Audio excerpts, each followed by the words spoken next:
Diary में लिखा था, मुझे पिछले कई महीनों से एक अजीब-सी आवाज़ सुनाई दे रही है, जो घरवाले नहीं सुनते। ऐसा लगता था जैसे दीवार के पीछे कोई चल रहा हो, मेरे कान में कोई फुसफुसा रहा हो।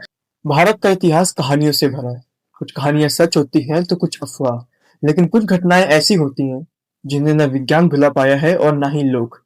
जय श्री श्याम दोस्तों, कैसे हैं आप सब? Welcome to our YouTube channel the calm narrators. दोस्तों, आज की स्टोरी एक सच्ची घटना पर आधारित है। ये कहानी है रूस्टर कोठी की। एक ऐसी कोठी जहाँ 70 के दशक में एक पूरा परिवार रहता था। न कोई सबूत, न खून के निशान, न ही कोई संघर्ष। सबसे अजीब बात तो ये है कि उनके जाने से ठीक एक रात पहले पड़ोसी ने उनके घर में एक अनसुनी आवाज सुनी थी। चलिए, तो आपको ले चलते हैं एक रहस्यमयी दुनिया में। साल था 1970। उत्तर प्रदेश के एक कस्बे में एक पूरी कोठी थी, एक हवेली, एक ब्रिटिश काल की कोठी। कोठी का नाम था रूस्टर कोठी। नाम थोड़ा अजीब है, लेकिन उससे भी ज्यादा अजीब उसमें रहने वाला परिवार था। वो परिवार परिवार में थे 55 वर्षीय दामोदर शर्मा, उनकी पत्नी सावित्री, उनका 22 साल का बेटा हर्ष, उनकी 15 साल की बेटी निर्मल। एक शांत परिवार, न किसी से कोई जबरदस्ती, न दुश्मनी, न ही किसी से कोई विवाद। लेकिन 18 फरवरी 1972 की रात को कुछ ऐसा हुआ जिससे पूरा परिवार गायब हो गया। आखिर ये परिवार कहाँ गया? कौन ले गया उनको? उस रात करीब 11 बजे पड़ोसियों ने कोठी से एक अजीब सी आवाज सुनी, जैसे कोई इंसान किसी भारी चीज को घसीट रहा हो। उसके बाद उन्होंने धातुओं की खनखनाहट सुनी और उसके बाद एकदम शांत सन्नाटा। कुछ देर बाद कोठी की लाइट्स बंद हो गई। लोगों को लगा कि शायद सब लोग सो गए होंगे, लेकिन उन्हें ये नहीं पता था कि ये रात उन कोठी वालों के लिए एक आखिरी रात होने वाली तय हुई। दूध वाले ने कोठी पर दस्तक दी। उसने घंटी बताई, लेकिन अंदर से कोई नहीं आया। जो कोई अजीब बात नहीं थी, लेकिन उससे भी अजीब यह था कि दरवाजा हल्का सा खुला था। उसने सोचा शायद बंद करना भूल गए होंगे, लेकिन जो उसने अंदर देखा, उसने उसको चौंका दिया। उसने दरवाजे को धक्के मारकर खोला, तो अंदर उसने देखा कि सब सामान वैसे का वैसा ही था। फर्नीचर वैसे का वैसा ही था। टेबल पर खाना भी रखा था। सब सामान वैसे का वैसा ही था। लेकिन अजीब बात तो ये थी कि उस घर का कोई भी सदस्य घर में नहीं था। दूध वाला शॉक हो गया और उसने पुलिस को फोन किया। पुलिस आई। सबसे पहला सवाल पुलिस का यही था, क्या परिवार अपनी मर्जी से कहीं गया है? कि परिवार ने ना ही कोई नोट छोड़ा था, ना ही कोई सामान ले जाया गया था। दूसरा सवाल, क्या कोई जबरदस्ती घर में घुसा?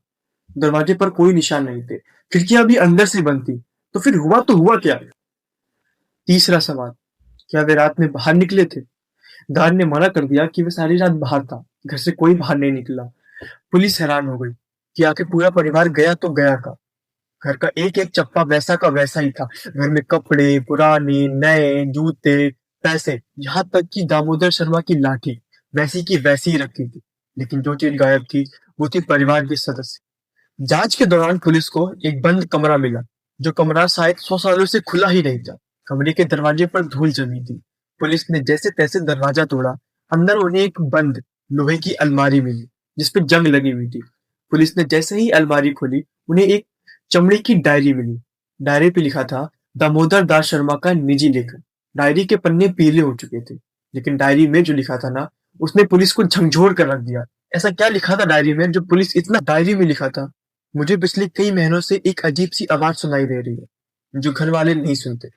ऐसा लगता था जैसे दीवार के पीछे कोई चल रहा हो, मेरे कान में कोई फुसफुसा रहा हो। मैंने सावित्री से कहा, लेकिन सावित्री ने बोला कि ये मेरा वहम है। मैं जानता हूँ ये मेरा वहम नहीं है। कोठी में कुछ तो है, कुछ तो राज छुपा है कोठी में। दामोदर ने आगे लिखा था, उसे लगता है कि कोठी के नीचे कुछ तो है। ब्रिटिशों ने कोठी के नीचे कुछ तो छिपा रखा है। यह पढ़कर पुलिस हैरान हो गई। उन्होंने सोचा, क्या कोठी के नीचे कोई गुप्त रास्ता है, कोई सुरंग, या फिर कोई कमरा है? पुलिस ने जांच शुरू की। उन्होंने फर्श की जांच की। फर्श में उन्होंने देखा कि किचन में एक टाइल ऐसी है जिसका कलर बाकी सभी टाइलों से अलग था।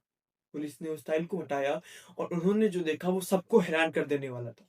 उन्होंने देखा एक लंबा अंधेरा बहुत लंबा रास्ता था। सभी लोग हैरान हो गए थे, क्योंकि यह रास्ता पहले कभी कहीं दर्ज नहीं किया गया था, ना कभी किसी नक्शे पे, ना किसी रिकॉर्ड में। टीम टॉर्च लेकर अंदर गई। रास्ता बहुत लंबा नहीं था। अंत में एक कमरा था। कमरे के अंदर एक संदूक रखा था। संदूक शायद से ब्रिटिश कॉल के जमाने का था, लेकिन संदूक बंद था।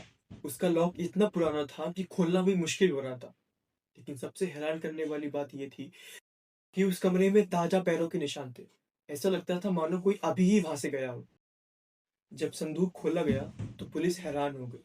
संदूक के अंदर से उन्हें कुछ पुरानी ब्रिटिश फाइलें, नोट और एक ऐसी अजीब सी धातु वाली मशीन मिली। पुलिस सन्न रह गई। क्या ये वही मशीन थी जिसकी आवाज पूरा परिवार सुनता था, जिसकी आवाज से पूरे परिवार की रातों की नींद उड़ गई थी? क्या ब्रिटिश सरकार ने ये मशीन रोस्टर कोठी में छिपाई थी? पुलिस इन सारे सवालों का जवाब ढूंढ रही थी। और क्या शर्मा परिवार को इस रहस्य के कारण गायब होना पड़ा? कोठी की बाहरी दीवारों पर टीन फुई का रगड़ा हुआ निशान मिला, जैसे कोई भारी वस्तु बाहर ले जाई गई हो। मशीन गायब थी, शर्मा परिवार भी गायब था। क्या शर्मा परिवार को किसी ने गायब किया था, या वो अपनी मर्जी से मशीन की वजह से घर से बाहर गए थे? ये रहस्य आज तक जिंदा है। कोई पता नहीं लगा पाया कि शर्मा परिवार आखिर गया तो गया कहाँ। आज 2025 है, लेकिन रोस्टर कोठी अभी भी वीरान पड़ी हुई है।